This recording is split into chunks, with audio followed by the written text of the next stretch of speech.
Good morning. Welcome. Welcome on this beautiful new day.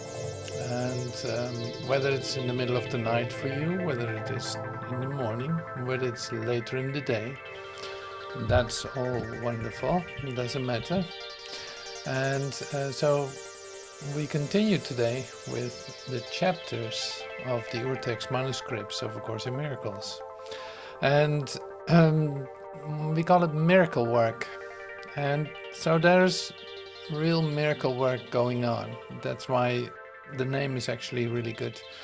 This is what I discover preparing this. So the interesting thing is when you read the urtext, there's always something speaking to you. And so is that today. So the title of today's meeting, you could say, is The Constant State. So which state of you is constant? So is it your human existence state? Is it not? Is it something else that is really changeless, like has no tendency to change? It's not even called a continuum or anything. No, it's just presence. It's right here, right now. So in your undoing, in your transformational process, which we are, say, carefully undergoing or attentively, like we're really with our full attention in this process. And there's a real reason for that, of course, because you don't want to get hurt. You don't want to hurt yourself again. You want to know the difference between pain and pleasure. You want to know what total joy is. You want to know what whole love is. You want to come into the recognition what complete fulfillment is. And that's really one of the, say, motives that you carry with you as a reason to attend and a reason to be here. And that's great. That works for a while. So now we see that, like in looking at our states, you could say, one is really concerned with perception, and the other state is not concerned with perception. It doesn't care about it. It doesn't know about it, basically. So the part of your mind, it's a part, and a part of your mind is occupied with what you see, what you do, what you hear, what you think, and it works. It needs the world to express it. It needs the world to be concerned with it. It needs the world, like the world, it uses the world for all that, as long as you think that that is your reality. Now we know this. We look at this all the time. So today we're going a little deeper into the script of, or you could say the script, like the blueprint behind all of this, to come even to more clarity. Because we cannot just dismiss it. The whole thing is that you are here, that you actually have a motivation to be here. So that implies already that you're aware of the fact that there are two states, and that you're not sure how to relieve yourself from one part that you have held dear for a long time, that you have defended, that you really made real to yourself, and the other state, which you love to hear about, and you love to hear more about it, and you love to kind of experiment with it to see what is possible for you as an experience of yourself. So you do certain things, you try to listen to guidance. I'm being very careful in my expression. Like, you try to listen to guidance, and listening to guidance and following up on it is another thing. So you learn also to follow up on the guidance and to put your trust in, say, the guidance that you get, and go for that, stand for it, stay with it. But you see, you might recognize this too. At least, well, of course, I'm speaking from myself. So it's like, yeah, you see how the mind is working. There's always like a compromise possible. It seems like it's looking for compromise to soften it out, to not totally seeing it for what it is, but say at least almost like bet on the two options that you have, holding both together, not losing one or the other. And you're in trying to do this, like in trying to in fact control this for yourself, you think you're doing okay, right? I hope you can agree with that. Or maybe you stepped beyond this and you say like, no, no, I'm continuously, say, breathing this constant state. I don't care about any of this, any of the perception. I'm leaving the world behind on a moment by moment basis. I allow myself to die daily, and none of that is my concern. That's fine. Then yeah, you don't have to be here in a certain sense. So, but in case you recognize what I say, and in case that you want to know more about this and find out how it really is, and maybe this time um, step forward even more in, say, following the guidance, allowing that to be there for you, following up on it in terms of not doing the same things as you were used to, but following the guidance to do something that you never did before or never experienced before. Now, this is a bit where it's about today. So the constant state.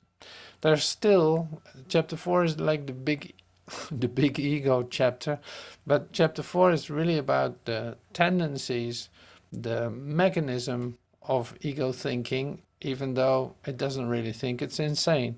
But anyway, that's another side note. So it's like we're still looking at um, exactly seeing what the ego does. Why is that so important? Because you have identified with this ego and probably still have the tendency to do so at times. So, especially in times when you defend yourself, when you become angry, when you think you're right, when you see something that's absolutely not acceptable to you, and all these things, or thinking that somebody else is doing something to you, that's a great example too. So, there's a lot of things that actually confirm to you. It's basically quite a discovery to see how big your identification with the ego is. That's my experience. Like, it's unbelievable. The tendency to identify with the ego with something that needs to separate and dissociate itself from other things, other ones, this is like a continuous returning issue, you could say. And slowly but certainly you allow changes to occur there, or maybe suddenly because you don't have a choice. That works really fast. I know that. Like if I have hurt myself because of my great decisions or my great moves that I made, but that were actually totally insane and totally painful, then at that point, I'm willing to listen. Suddenly it's like, wow, this is so great. What a great guidance. Well, it was with you all along. But now suddenly your ears open up because you're in so much pain, you need an alternative. Well, you recognize this too, probably. But see, like I said, I'm just speaking from myself, from my own experience in this, because that's why I can teach this. So that is really lovely. Um, Now yeah, I made visuals, so I'm going to use those. I will be, I'm hoping that they will support us in today's meeting. Because I don't want to, I say this all the time, but it's like I don't want to fall into an idea that this is conceptual altogether. No, it's more like you're being shown images of tendencies of yourself, of things that you do to save yourself, things that you do to make your own decisions, things that you do to perpetuate the image that you have of yourself. So that's why I use this. So it's, yeah, see it like that, like mental, you almost could say like mental images that we use to show each other, like, this is not it. Hello, this is not it. This is not it. And then on the other hand, see the thing you're looking for is the constant state, is have that fully in your awareness.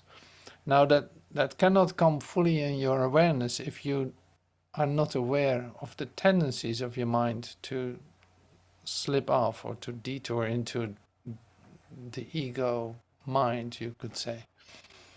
So that's why we take a look at it. So there are also some very interesting questions coming up. So I'm calling this is the section title, The Constant State.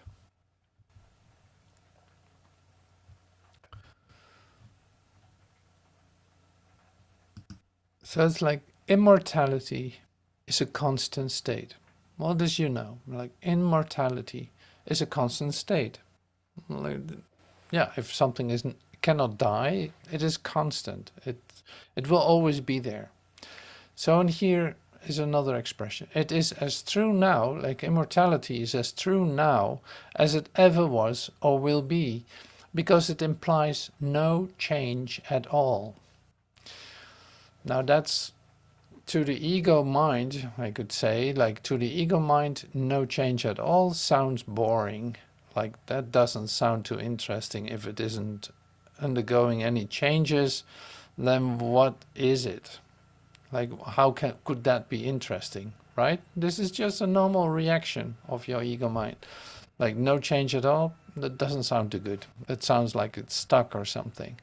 But hey, there's something else. Immortality is a constant state.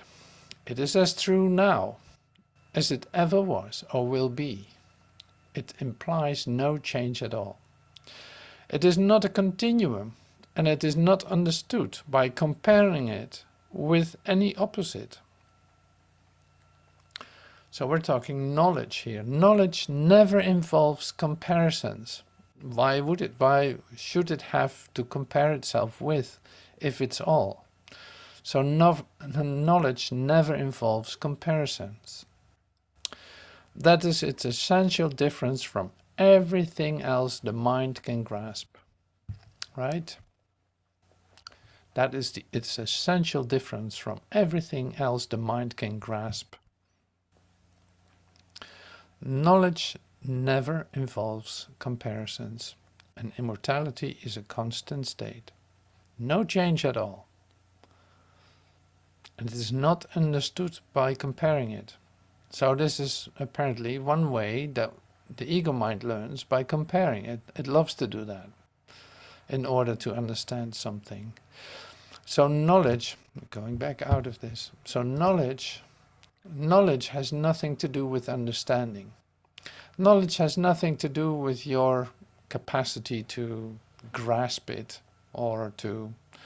Now, knowledge is, say, a four-dimensional state, beyond perception, beyond this world, but like a universal knowing, a universal wisdom. But wisdom sounds a bit tricky too, because it could imply to you, when you hear it, it could imply the idea of that all the facts put together brings you wisdom. Like this is an human way of thinking about wisdom. Now we're talking about knowledge. So it has nothing to do with any kind of comparison. We continue with this. I love to do this, to look at it like this, because it's going to bring us something really beautiful, and that's always like this. You can't believe it. So that's why it is really worth taking time to go through this, because it is like it brings you also into a pace that is really slow, that you step by step, bite by bite, you get this, you get this. Okay, immortality is a constant state. Yeah, that's understandable even. Knowledge never involves comparison, it just is, it just knows. I had a tickle on my nose, but knowledge just knows. The essential thing to remember always is that the ego does not recognize the real source of its perceived threat. Now, what is the greatest threat to the ego is truth. So it tries to hide it. It tries to hide truth. Now, this is not as alien as you might think. So the fact that the ego doesn't want to recognize truth, it cannot recognize truth because it has nothing to do with it. So like it's always an illusion is an illusion. It has no foundation. We saw this yesterday too in the spiritual healing class. Like, it has no foundation. Delusions have no foundation of its own. So here's the same with the ego. The ego does not have a foundation of its own. So it wants to use truth as a foundation just to show off, so to speak. Like, show I'm your God in this sense. Like, I'm all there is. And I will take care of you. I will take care that you have such ideas about yourself that you will be dying, that it will be temporary altogether, for instance. Okay, so the essential thing to remember always is that the ego does not recognize the real source of its perceived threat. And if you associate yourself with the ego, you do not perceive the whole situation as it really is. Well, that's also easy to imagine. If you associate yourself with the ego, you perceive the whole situation as it really is. You do not perceive the whole situation as it really is. Only your allegiance to the ego gives the ego any power over you. That's all. See, this principle is really easy. And that's wonderful. So that's really clear and really easy. It doesn't mean that's easy to discover it when you're in the middle of defending yourself. That's a different story. Okay, so we have spoken of the ego as if it were a separate thing, acting on its own, right? This was necessary to persuade you that you cannot dismiss it lightly, and must realize how much of your thinking is ego-directed. Yeah, everything that has to do with the three-dimensional experience of yourself, you could say, is ego-directed. Everything that brings to you an experience of doubt or of tendency to dissociate, or yeah, come on in. So any tendency to do so, you can be sure that it is ego-directed. You could also say, and I'll bring myself back in here. So you could also say, like, every tendency that you have to choose, to make choices by yourself, that does not, say, immediately and totally bring you in a state of complete fulfillment and happiness, is ego-directed. So it does happen in the daytime. It does happen that you think things that don't bring you directly back into a sphere of complete fulfillment, absolute gratitude, totally grace, totally a grace state. See, there might be moments in the day that you experience that. And I'm actually, say, bringing this release gently to you. So in other words, most of your thinking is ego-directed because it doesn't bring you back into your remembrance of yourself. No, a lot of your thinking is dissociating yourself from it. So there's a lot of ego thinking going on in your mind while you're even doing your spiritual path. You know, it's like any kind of idea that I try to defend, any kind of thinking that you got it right because of your spiritual upbringing, your spiritual education, your spiritual insights, using it to defend yourself against your brother or whatever. It's like, well, you're back in it. So it has nothing to do with the constant state. No, it was just ego-directed. Now, this is why it's essential to discover it, how that works in your mind, which part is what, and what is the, say, the effect of what you are doing. Are you comparing? Are you doing all these things, analyzing your situation, worrying about stuff? You know it's ego-directed activities. If it does not give you an absolute feeling of a deep peace and fulfillment and happiness, you know you're trusting your own powers. You know you trust your ego-directed guidance. You know, so this is how practical it is, and also how useful it is to hear this, because now you know at least that, yeah, you're one of them. Yep, I'm one of them. I'm one of the ones that actually forget. Come on in. I'm one of the ones that actually forgets to listen to guidance. Simply by looking at what the hell is occurring in my life. Simply by that. Simply by that. It's like, I don't feel happiness. I don't feel this. I don't feel that. I'm not sure. I'm doubting. I'm not trusting. I'm doing all these things. No, I'm actually not trusting that at all. So here's your testimony to ego direction, to ego-directed thinking, ego-directed doing, and all this. So that's why it's so useful. So I know that chapter 4 is not popular. Like we go through it in probably 10 meetings. That's unbelievable that you're still here and still wanting to hear more about it. So bravo for that. So we have spoken of the ego as if it were a separate thing acting on its own. This was necessary to persuade you that you cannot dismiss it lightly. Okay, so that's what I was just expressing. And must realize how much of thinking is ego-directed, of your thinking is ego-directed. But we cannot safely leave it with that.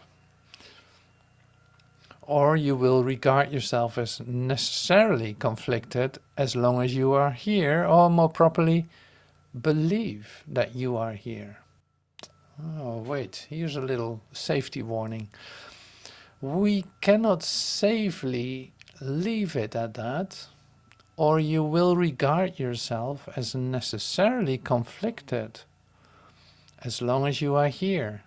So you think that it is a necessity, like the tendency is in your mind that you think it's a necessity to be in conflict as long as you are here. Oh, and here Jesus says, or more properly, believe that you are here. You really think you're here. That's great to hear that too. Okay, so I'm moving on quickly because there's so much to share today. The ego is nothing more than a part of your belief about yourself. Okay. Your other life has continued without interruption, has been always totally unaffected by your attempts to dissociate. And here, what follows now is, don't underestimate what is said here. Your great debt to each other is something you should never forget. It is exactly the same debt that you owe to me. And then it's like, what? Jesus talks about a debt, like an exchange is going on here? That's new. Your great debt to each other is something you should never forget. It is exactly the same debt that you owe me. Now, what is it? What is that debt that I owe you, that I owe Jesus? Whenever you react egotistically toward each other, you are throwing away the graciousness of your indebtedness and your holy perception it would produce. Now, that's why I said, don't underestimate what you're going to hear here. It's like we're talking here about graciousness of your indebtedness and the holy perception, like holy perception it would produce. In other words, by trusting your ego-directed guidance, you actually throw away the biggest gift that would fulfill you and would make you stop looking for what you don't want. It would give you everything that you want. So it's like if you stand still, like if you give this, instead of throwing it away, if you give this to your brother, if you give this to Jesus, like as a guide, if you would do that, then you would experience grace. You would experience fulfillment, happiness. You would come into a recognition of the holiness of you and your brother and Jesus. But it's like you've no idea what you can experience, but because you're so accustomed to using the ego-directed guidance, you miss this all the time. You miss this. So you even think that you're okay with that. You even can come into an idea that that's okay for you. Like, well, this is just the way it is. I don't know any better. Like, no. Here's a great opportunity to experience something completely different by just being open to that and by not listening to the ego guidance that you're so accustomed to. So by allowing the alternative to come to you, the fulfillment can come to you. And the experience, like the holy perception as it is called here, the holy perception can come to you, in which you still see your brother there, see your brother here, but actually recognizing him, her, this one, as yourself, like as the love that you are, and the wholeness that you are and be. So whenever you react egotistically towards each other, which is not an uncommon thing, you are throwing away the graciousness of your indebtedness and the holy perception it would produce. So, yeah, that puts you right in your place. Like, so I will not. So how can I not react egotistically? That would be one of the questions then. Well, we come to that later. Jesus says here, you have very little trust in me as yet, but it will increase as you turn more and more often to me instead of your egos for guidance. It will become much easier. And it's like, why would I turn to Jesus to ask for guidance? Well, he's basically the atonement principle himself. Like, he went through the whole story, you could say. He went through the whole learning curve where you are in the middle of. So asking him of guidance would be a great speed up. Because if you listen to your egos for guidance, it is always a detour, in the sense of it takes a lot of time. It's an incredible, it's like it takes so much time, pain and effort. But following the guidance of Jesus in this, like of the one, your whole mind, you could say, because this is all happening in you. It's not separate, Jesus separate from you. Now it's like, no, this is your whole mind speaking to you. Follow my guidance. Follow your whole mind guidance. And you don't have to go take all these detours into the terror of hell. So the results will convince you increasingly that your choice in turning to me is the only sane one you can make. Like, you're going to learn it anyway, so it can take a moment. You can learn it. You will learn it. It's inevitable, because you'll see that it actually works. So the rewards of God are immediately recognized as eternal. Yeah, that's another thing. It's like you look for constancy. You look for this constant state of recognition of the truth of who you are, blasting in light, you could say, of, yeah. And the ego offers you, in fact, always change, disruption, pain, fear, anxiety, sudden changes, abrupt changes, and all this. Like, no, here is the gifts of God, the rewards of God are immediately recognized as eternal. It's like, this is so, yeah, of a different order. Okay, so since the recognition is made by you and not by your ego, the recognition itself establishes that you and your ego cannot be identical. Yeah, you know this. That's why you're here too. It's like, you know, they're not the same. So you and your ego are not identical. And you know this. Okay, but there's more of that. You may believe that you have already accepted the difference, but you are by no means convinced as yet. The very fact, see, here's one thing.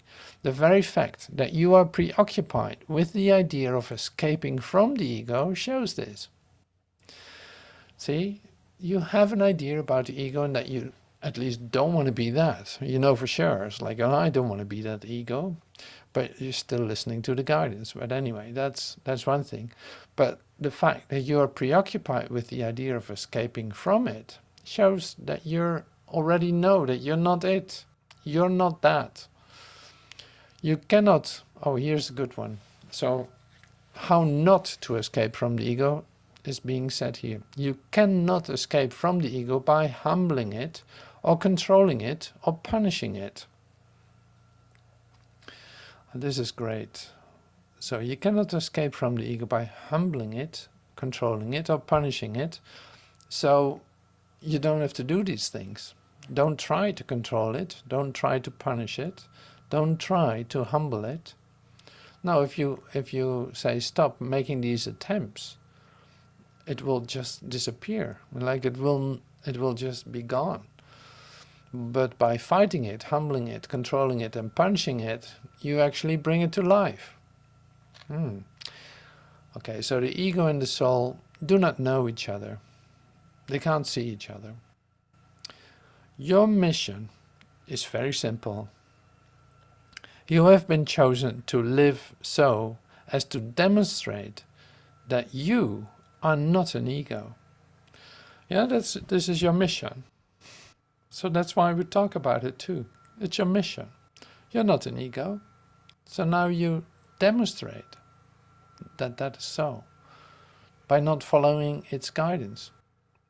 Through your gratitude. Oh, here's one way to express that.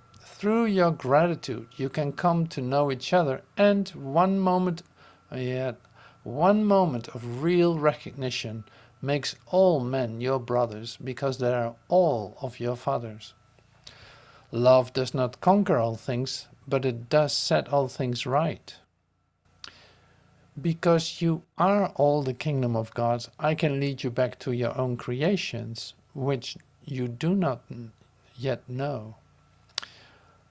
God has kept them very safe in his knowing, while your attention has wandered. Okay, so coming back to the first expression here, let me see. Through your gratitude, you can come to know each other, and one moment of real recognition makes all men your brothers, because they are all of your Father. This is great. And so the recognition, what is that recognition? It's like, by your gratitude, it says here. It's like, love is the way I walk in gratitude. By not punishing your brother, by not judging your brother, by not trying to control your brother, by not trying to possess your brother, by not doing all these ego-directed things, but actually feel the gratitude, like behind all of the ego-directedness. When you step back out of that, you fall into a sphere of gratitude. It's like, I don't know where it came from, but I'm so grateful. I'm just so grateful. So by giving that to your brother, in fact, recognizing him as one with you, that suddenly starts to make perfect sense. And that is what it's like.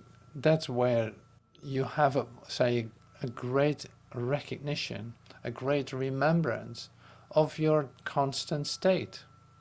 And that will help you to let go of your ego-directed stuff, so to speak. So it's really, this is the undoing process that we're in.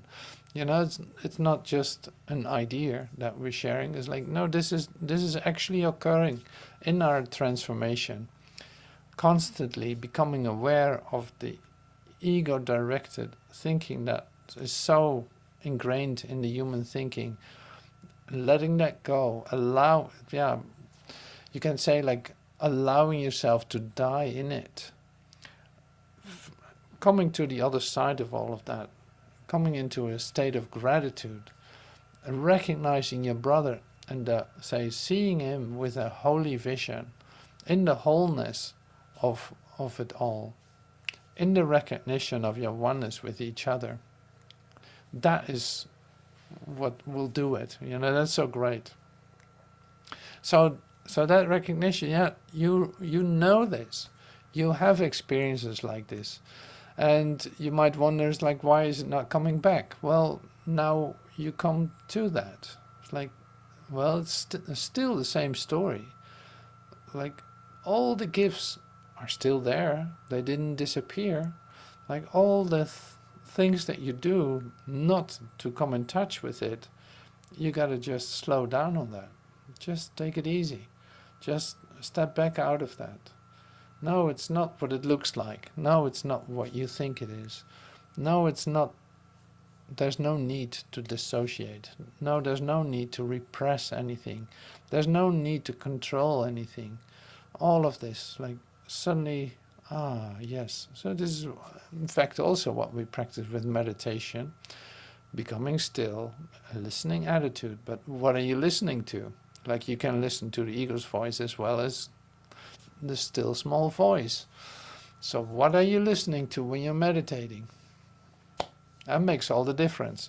It is a different experience if you listen to Christ guidance than when you listen to ego guidance. Ego guidance will always make you uneasy and thinking that something is wrong, it's lacking, and every reason for like a deep anxiety or a total terror.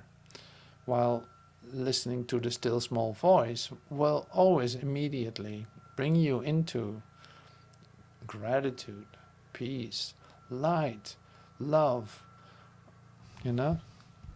So that's the difference. Because you are all the kingdom of God. I can lead you back to your own creations, which you do not know yet. God has kept them very safe in His knowing while your attention has wandered. See, it's just a matter of distracted attention, you could say. Like the whole human idea was just distracted attention. It doesn't have any foundation, as we said yesterday too. It's like it doesn't have any foundation. But it was the one thing that the loving Son of God did in a moment of anger. He started attacking. And that is still echoing in every time that you follow ego guidance. It's just an echo of this what is already long since corrected. But you can repeat it over and over and over, as long as you want, but it's not going to bring you any other result than agony, anxiety, pain, disaster, disease, separateness, dissociation. Yeah. So here Jesus says, I am conditioning you to associate misery with the ego and joy with your soul. And you have conditioned yourself the other way around, and that has been going on for lifetimes. So now this time you're actually allowing that change to occur. So you're going to see, like, oh yeah, when I think like this, when I think in an ego-directed way, when I think in an ego-directed way, when I let myself be directed by the ego, I'm putting myself in hell. I'm putting myself in a dissociative state, like as if I'm not part of it. The only one who experienced that is you. The only one that has a problem with that is you. The only one that feels the pain of that is you. So you could ask, why am I doing that to myself? Okay, yes, it was an old habit. Yeah, so now the alternative is given. You're under Christ guidance. Why not listen to Christ? Why not listen to Spirit? Why not allowing yourself to come into an eternal state, having a recognition of the knowing that is your, say, your place in the universe. Being a co-creator with God. You know, that is your state. That's what is real about you. So anyway, so it is amazing, in fact, what is given. So to put this in perspective right now, it is like, don't underestimate when you are meeting someone, when you feel that you're reacting to someone, here know very well what it is that you're actually doing. Like you come to this idea that I'm actually throwing away a gift of unity, of recognition, of fulfillment, and it's not worth it. Like, it's not worth it. I gotta know this by now. So when I allow this alternative to come to me, it will bring an immediate result for me, and in that sense also for my brother. So it is different if I'm like in opposition to you than if I'm recognizing my oneness with you. And yeah, that makes sense, right? So the motivation to come to Christ guidance is then really, well, trust your experience that you have with it. Trust, enjoy deeply the moments that you suddenly can let go of this ego-directed guidance. Enjoy the moments that you're actually feeling an eternal presence, an eternal peace, and take time to feel that. Take time to completely go into that, and like, you know, it's like allow that to come to you. This is really the practice. Allow this to come to you. and allow also your mind to change. That when you got stuck in your own right and your own way of dealing with it, thinking that that is okay and acceptable, don't be happy with that. Don't be, say, satisfied with that. But give it another try to come to Christ guidance instead of this. Just for your own feeling, just for your own experience of yourself, just for to experience peace and send that to everyone and everything. Like, that's all the difference. Step by step you will learn this. It's unbelievable. It takes a moment. Huh? You don't even know for sure what it is that you want to keep, or that you think that you might lose something when you give up your ego-directed ideas, or in fact your own self-image. When you give up your own self-image, you really think you're going to lose something. So I've said it. Let me see. The miracle prayer for today.